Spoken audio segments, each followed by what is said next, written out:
Honourable Member for North Sydney. Thank you, Deputy Speaker.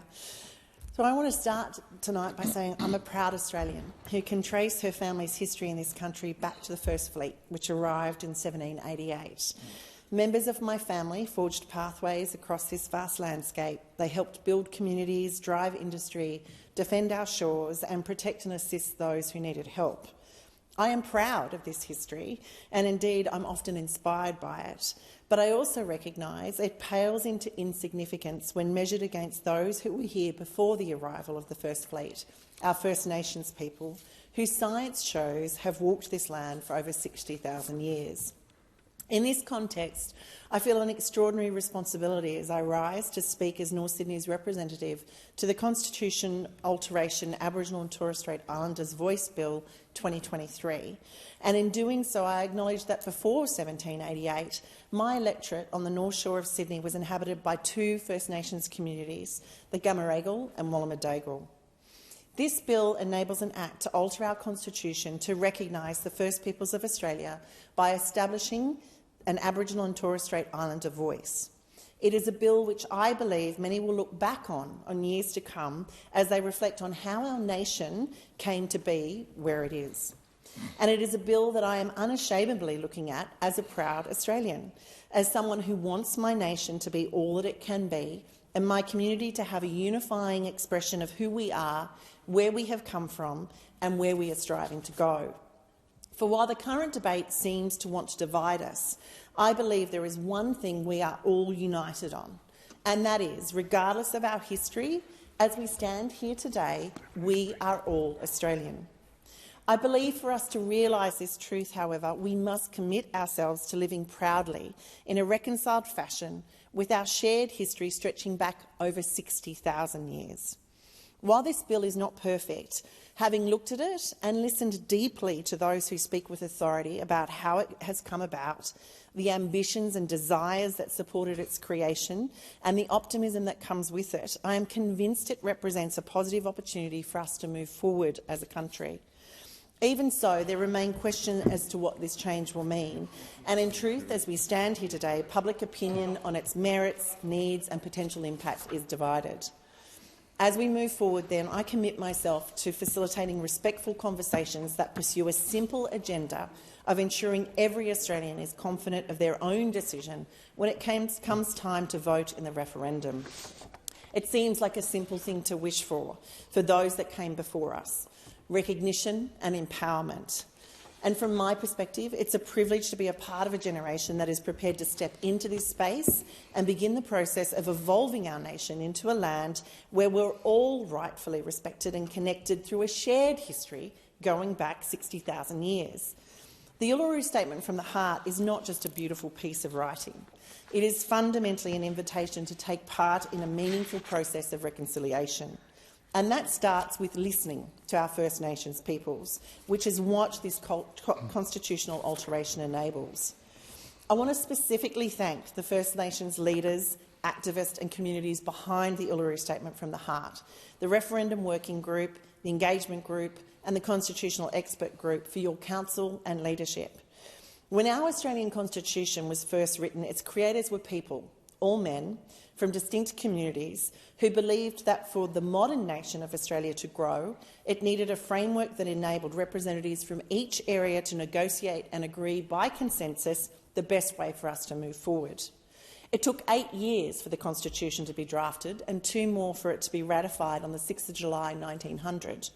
And while there was much to celebrate as the Commonwealth of Australia Constitution Act came into effect on the 1st of January 1901, it is noteworthy that not only were First Nations people not consulted or involved in the drafting of the Constitution, they were deliberately excluded.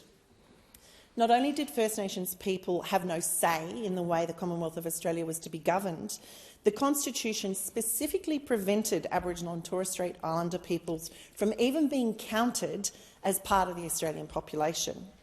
Regardless, First Nations people were bound by the law brought into place on that day.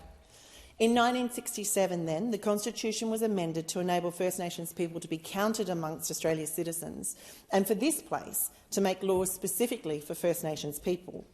But even then, that change did not recognise the fact that prior to white settlement, A nation consisting of 250 different mobs and countries already existed in this place.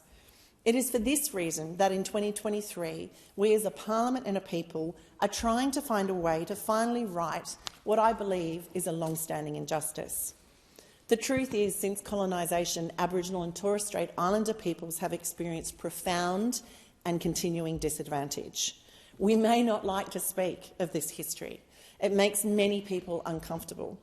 But our constitutional history cannot be considered in isolation from the present levels of economic and social disadvantage suffered by a high proportion of Aboriginal and Torres Strait Islander people. At almost every consultation conducted by the expert panel on constitutional recognition of Indigenous Australians, those levels of disadvantage and frustration with failed policies were raised.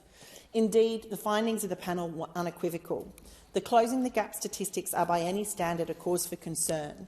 The best intentions of governments at all levels have failed to achieve acceptable results. We find ourselves then at a juncture, one where I'm sure Einstein's famous words that the definition of insanity is doing the same thing over and over and expecting a different result have never been truer. We cannot rewrite our history, but we can decide to move forward with purpose, compassion and optimism. Facing the truth can be uncomfortable, but the truth is to address the fundamental systemic and long-held exclusion of First Nations people in our country, we must do something differently. I hope the voice to Parliament can be that something different. As a generation, by ensuring the voice is enshrined in our Constitution, we are binding future generations to the same determination we feel today, a determination to ensure any change from this point forward is not just symbolic but substantive. This ask has come directly from First Nations people following a long and involved process of community consultation, seeking to improve the disadvantages faced by the communities. I believe Australians would agree. Any person impacted by specific laws should have the right to have a say in the development of those laws. In this context, I believe then that the majority of Australians would agree. First Nations people should have a say in the laws that directly affect them. And it is this that is the ultimate purpose of the voice. Nothing more, nothing less. To this end, I welcome the constitutional alteration proposed by this bill, and I support the recognition of Aboriginal and Torres Strait Islander peoples as the First Peoples of Australia. I also support the provision for the establishment of a new constitutional entity called the Aboriginal and Torres Strait Islander Voice, because in truth, our country is an outlier when compared to others worldwide. Constitutional or legal mechanisms recognising Indigenous people are common globally, with many OECD and Commonwealth countries having made the move to ensure representation. In fact, the Parliamentary Library identified 44 states which have some mechanism for special representation, including countries like New Zealand, where their parliament has reserved seats for Maori people, or the Danish parliament, where they have established seats for Greenland. In this context, we can and should look to other countries who have a constitutionally or legally recognised representative body to ensure we learn from those that have gone before us. And ultimately, when we take that look, and that look has been done, we see that a constitutionally enshrined voice to Parliament is indeed a practical way to achieve recognition in Australia. And whilst I have heard community concerns about embedding the core representation-making function of the voice in the Constitution, I'd like to reassure people that enshrining the existence of a voice in the Constitution is very different to managing or dictating the role and functions of the body. And that's why I fully support the provision for parliamentary legislative powers to make laws with respect to matters relating to the voice, including its composition, functions, powers and procedures. This provides flexibility to ensure the voice can adapt and respond to the contemporary needs of Australian and of Aboriginal and Torres Strait Islander peoples, whilst ensuring the supremacy of the Parliament itself. In this way, the function of the voice complements existing functions of the Australian democratic system and enhances the normal functioning of the government and law. Whilst it does create a separate institution that will speak to the Parliament and Executive, it is important to note the role it will play will be advisory in nature. It will not replace or impede the directions of either institution. Nothing about the voice's representation will hinder our democratic processes. I have worked through quite a process to come to the realisation that I support this bill, a process of deep learning and listening, and I believe most other Australians will need to work through a similar process in the months to come. In acknowledging the reasons why I support this bill, I also acknowledge that there are still genuine concerns and questions. Specifically, Clause 2 has triggered questions, as the clause states that the Aboriginal and Torres Strait Islander voice may make representations to the Parliament and the Executive Government of the Commonwealth on matters relating to Aboriginal and Torres Strait Islander peoples. Fear-mongering aside, I've been approached with honest and valid concerns from North Sydney constituents about how far this representation to the Executive Government will go. And I want you to know your questions are valid, and I hear you. Personally, though, I am reassured by the advice that this clause would not oblige the Parliament or the Executive Government to consult the voice prior to enacting, changing or repealing any law, making a decision or taking any other action. Rather, the voice will play an advisory role only, and it is this context I'd argue that the earlier such potentially important advice can be offered to any Parliament or government on any day, the better. The voice will not change or take away any right, power or privilege of anyone who is not Indigenous. Rather, the clear goal for the voice will be to influence government on what is best for First Nations communities, resulting in better laws and policies, better targeted investment and ultimately better outcomes for First Nations people. As a member of the 47th Parliament, I will make my best endeavours to facilitate open conversations in North Sydney in the lead-up to the referendum, to ensure every person is equipped to make their own informed vote. And ultimately, I welcome this bill and the consequential constitutional alterations. The future I think it will enable excites me, and it is a future I think my children want. But ultimately, each of us will have to make our own decision on the day our vote is cast.